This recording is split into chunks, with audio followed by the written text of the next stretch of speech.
here's a big topic that I think affects a lot of us in dealing specifically within family. Specifically within family. And that's engaging with the loved ones in our life who have left their faith. Maybe they've just rejected it on a practical level. Maybe they're opposed to it. And there's obviously different intensities there. And different levels of difficulty on engaging. But the first thing I want to say is it's a spiritual battle, and the enemy has a plan. And in that case, we need a plan too in dealing with this reality. The culture is against us, and it's influential because it's a part of the spiritual battle for truth. And the thing in the world centering around the most influential aspect of all this which is truth, is the culture. It's trying to define it for us. And we're like, okay, we're in a battle over this subject, and it's not just a discussion between us. There's a culture going on, impacting this. So it's essential to identify what is this person doing with truth. Absolutely essential. A couple options. Are they rejecting it for some form of relativism?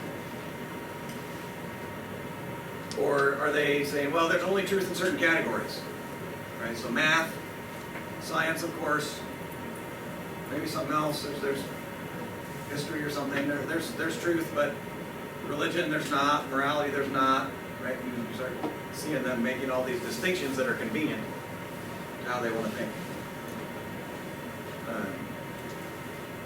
Or are they saying, well, no, truth is objective, but Christianity is just false? Okay, so now they're going right towards atheism, perhaps a hard version of atheism. Or maybe they're saying, well, no, truth is an objective truth is a reality. But they've come up with their own modified version of Christianity, and they're saying, well, but I think this is what's true about Christianity. Now, if you take a historical, Christian faith, and then you say, well, here's what I think is true, well, that's, in a nutshell, that's called making up your own religion, even though you put the name Christianity on it.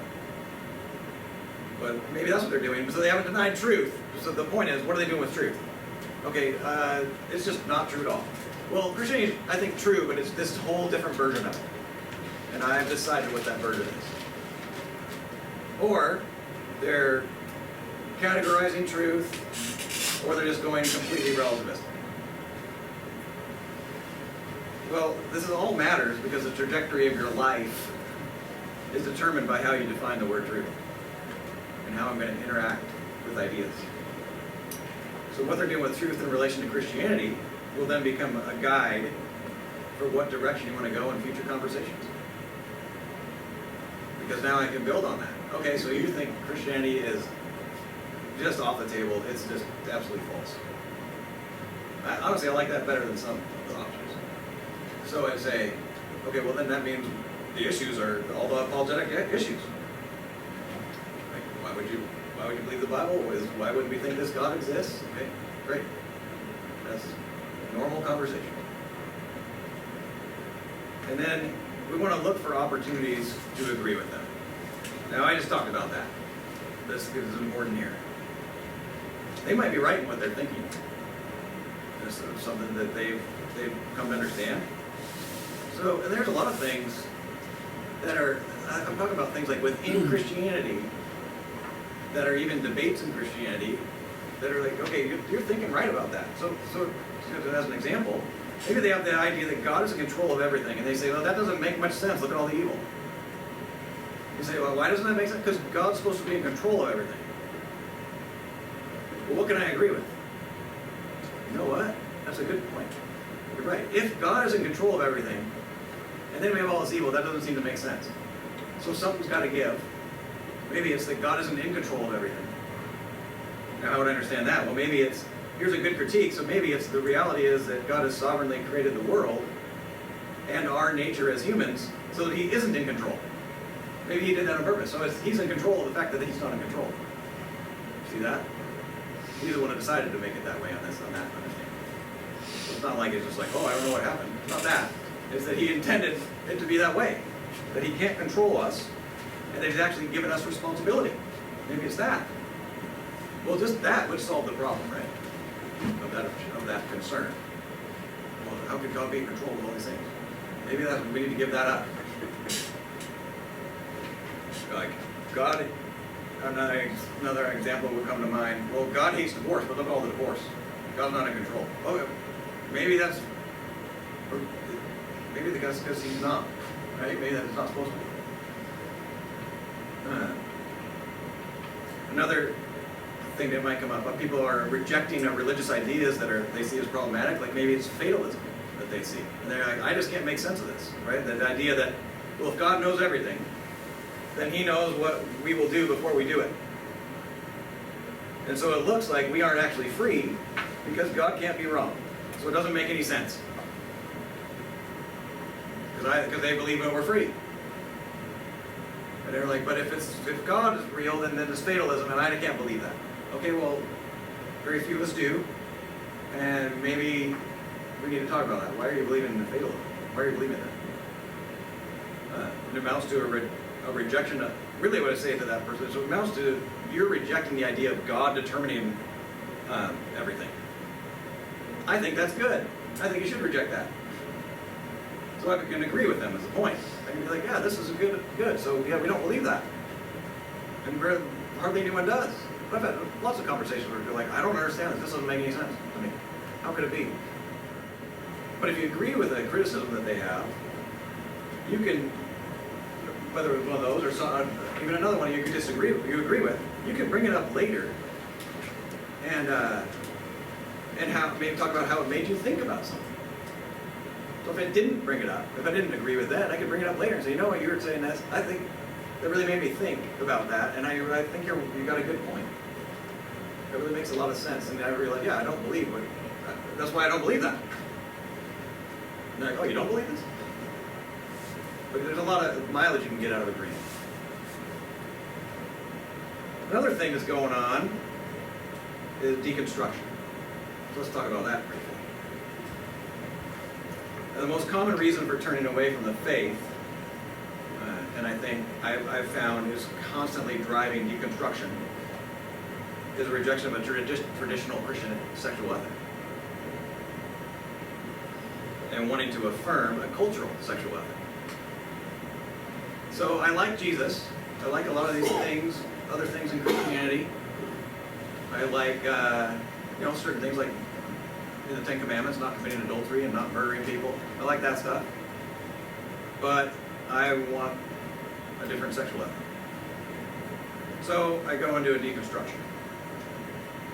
Well, they may have deconstructed and decided what is true about Christianity, their own version. But they're still thinking objective truth is real. So that's a good thing. And so then you might hear something from them about how Christianity is opposed to being transgender.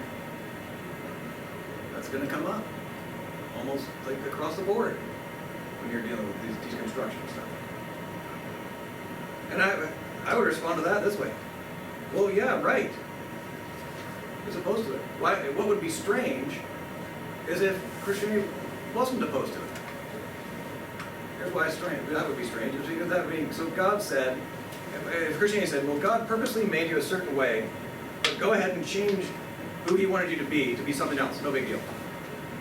That would be the strange thing. Not that, it's not strange if God's opposed to it. And Christianity is opposed to it. Nothing strange about that. And on that subject, let's say we've got a child here who's now an atheist. And then this topic's coming up, whether it's through deconstruction or not. Say, do you realize that both atheists and theists tend to agree on this issue, or at least should? And maybe they're like starting to see themselves as an atheist. Do you realize that they should both agree on this issue? Now they're probably going to say, what? What are you talking about? Well, if you take an atheistic worldview, what's the reality about humans? Well, we're just our body. That's what we are. There's nothing else about us to define us. It's our body, your genetics, right? It's like that's what you are. You are defined by your body. There's no soul inside that might be different from the body on atheism. So guess what you can't have? You can't have someone in the wrong body. It's impossible. So now I might just point that out to them. Ever thought about that? Atheists and theists agree on this one. They probably haven't. Right? I say, but it's just a question, right? I just say, have you thought about this? Have you let, and not trying to berate it, just saying, I want them to think. And then, well, in theism, okay, yes, there's a soul inside the body, so you could have, that was not matching up. But this is God's doing, so now you say, well, if you're going to say that God's screwing that up, that's a very different claim.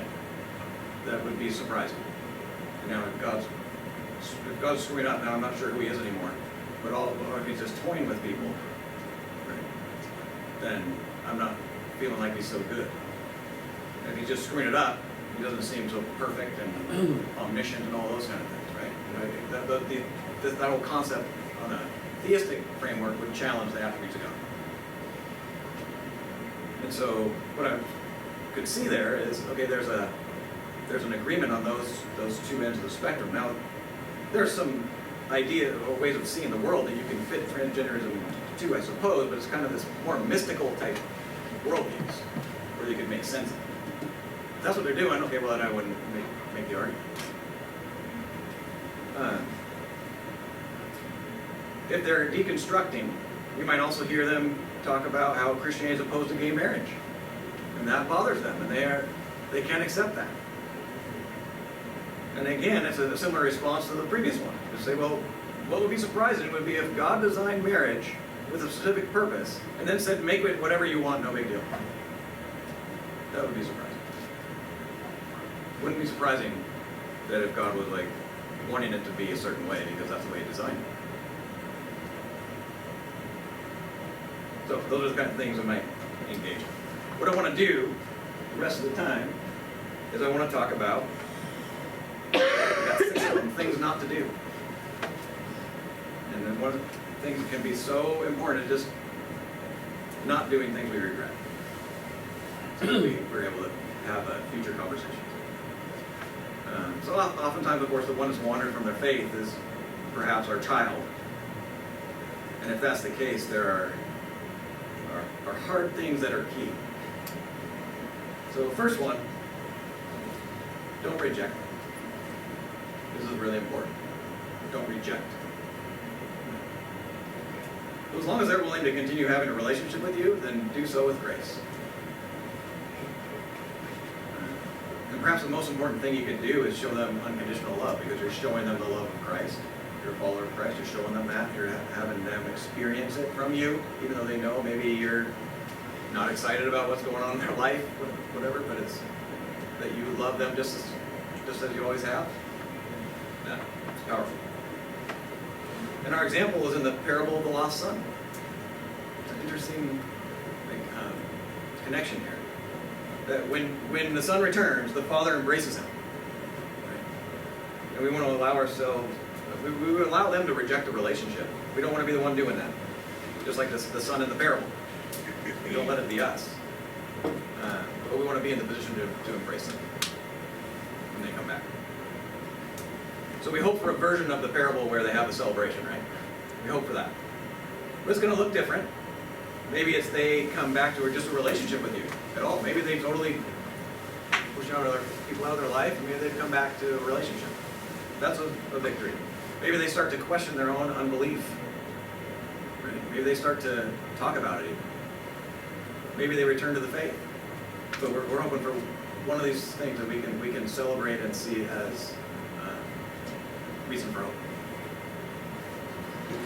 But if they're willing to have conversations about faith and they're respectful, just be thankful and understand that's good news, at least for your relationship. Second one, don't react. What do I mean? This is brief, but allow them to share and feel safe in sharing about what they think, and allow them to feel cared for still.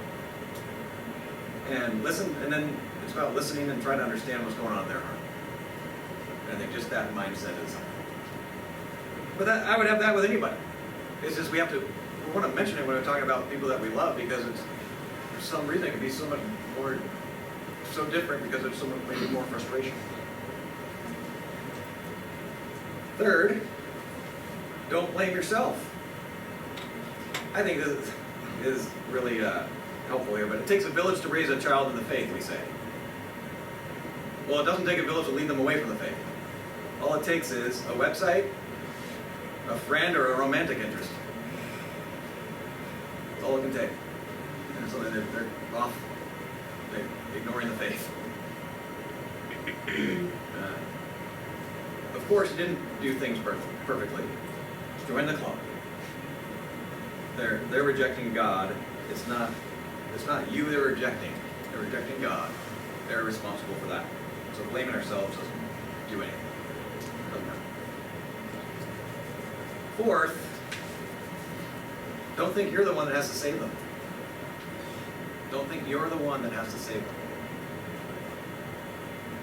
them. You just need to keep the door open and allow that true faith to be something they see. Like someone genuinely following God, to make sure that they see that. That's what you need to do. But God has lots of people He can use. And remember, in this parable of the lost son, it wasn't the father who brought his lost son back. Okay? There's other people involved, there's other things involved, there's God involved. So we take our opportunities. Fifth, don't lecture. They know where they're at with God. Talk with them about what they share with you or ask you, definitely, right? But instead of trying to tell them what they should think, learn about what has influenced them that you think is a problem, or maybe that they think is problematic about Christianity. Learn about that. Try to educate yourself in answers to that. Maybe it's learning about intelligent design, or the LGBTQ theory, or marriage theories, or the reliability of the Bible, the problem of evil. They like, I need to learn about that subject. Number 6, don't argue. If you argue and you're doing pretty good, it's going good, you think? You know, you feel like, oh, I'm making good arguments. I'm like, I've quieted them. They have no response. Whatever. Well, they're likely to go to social media next, and just get support for their ideas. I mean, from TikToks and all this stuff, and they're just going to be seeking out assertions that appeal to them, but they're not. It's not going to be evidence. That's what they're going to do because they're losing, so they got to go get that stuff. So rather than arguing, I would encourage responses twofold. One, questions. Like, why do you think that's right? Whatever they're saying. Meaning, there's a lot of assertions. So I want to try to encourage them to go, what's your reason? What's the evidence for that? Just like we do with somebody else, hopefully. And then, secondly, I think this is really interesting. Skepticism. Express skepticism. Not, oh, that's not true. Which is, I've witnessed that a lot. Oh, that's not true. That's totally wrong. I don't agree with it. Okay? Well, hold on. How about, here's why. I'm skeptical about that. Here's why. But I might share something why I think maybe it doesn't make sense.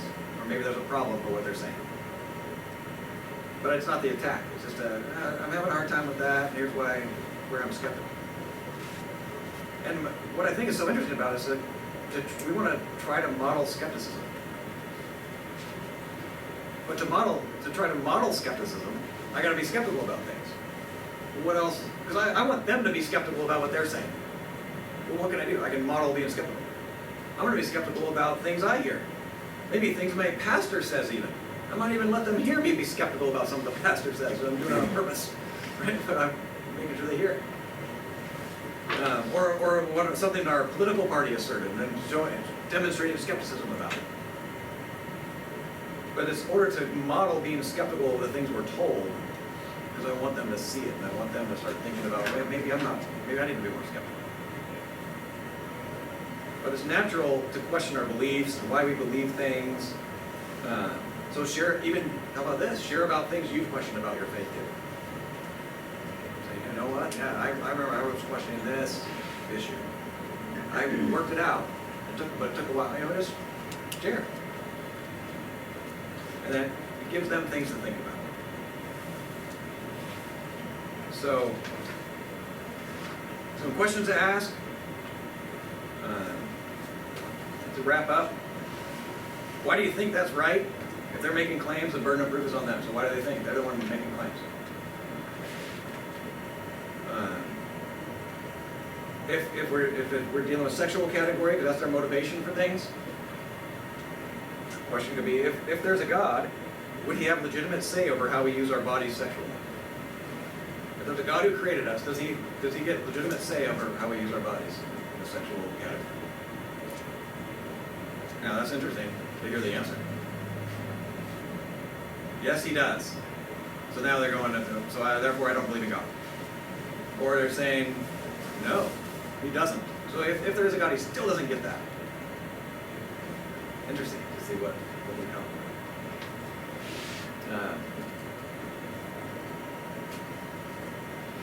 Ask them third one, ask them what they think about the meaning of life.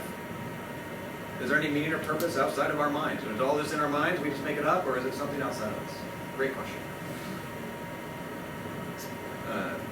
If not, and they're an atheist and they're being consistent, they say there's no bigger purpose.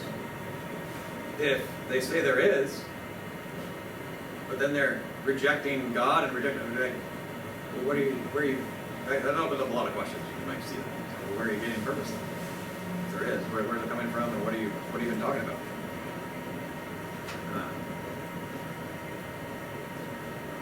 And then fourth, other worldview questions. What about the beginning? Was the beginning caused? Where did morality come from? What is it? What is morality? What happens after death? Just period. It doesn't have to be a barrage. It can be every now and then I ask you. And then a final question to wrap up. If it turned out historical Christianity was true, would you believe it? There's another one that tells you a lot about the person. So if it turned out, I'm not saying it is, unless we're not there, but if it turned out that way, would you believe it? Hopefully it says, well, yeah, if I determined it was true, I'd believe it. Well, you can see what it would mean if they said the other answer. But a key observation there is, might be just, notice that none of those have been talking about the Bible. Because I'm going to understand right off the bat, they've rejected the Bible, unless they told me otherwise. They've rejected that. If they're walking away from their faith, the Bible, if they're doing deconstruction, that's different. But if it's not deconstruction, if they're going atheist, they're going, well, I already know they rejected the Bible. I'm not bringing up stuff about that. I'm bringing up these other things that I think can have some meaningful, concrete discussion about. So that's what I want to share. And hopefully it's just helpful for thoughts and maybe getting some direction and things that can help engage and have maybe a clear mindset